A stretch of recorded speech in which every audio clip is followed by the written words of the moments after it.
বঙ্গবন্ধুর ৪৯তম মৃত্যুবার্ষিকীতে গোপালগঞ্জ সহ কয়েক জেলায় নানা কর্মসূচি পালিত হয়েছে। এতে আওয়ামী লীগ ও সহযোগী সংগঠনের নেতাকর্মীরা অংশ নেন। সকাল 7:30টায় গোপালগঞ্জ জেলা আওয়ামী লীগ কার্যালয়ে দলীয় ও জাতীয় পতাকা উত্তোলন এবং বেলা 11টায় টুঙ্গিপাড়ায় বঙ্গবন্ধুর সমাধিতে কেন্দ্রীয় আওয়ামী লীগের পক্ষে এবং পরে জেলা আওয়ামী লীগের পক্ষে শ্রদ্ধা জানানো হয়।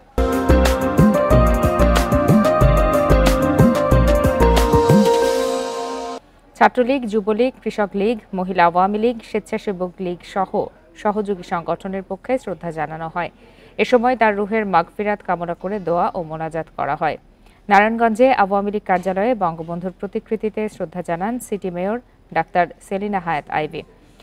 পুষ্পস্তবক অর্পণ শেষে 1 মিনিট নীরবতা পালন করেন নেতাকর্মীরা। এছাড়া শরীয়তপুরের জাজিরায় দোয়া ও মিলাদ মাহফিলের আয়োজন করা হয়। এতে আওয়ামী লীগ ও সহযোগী সংগঠনের নেতাকর্মীরা উপস্থিত ছিলেন।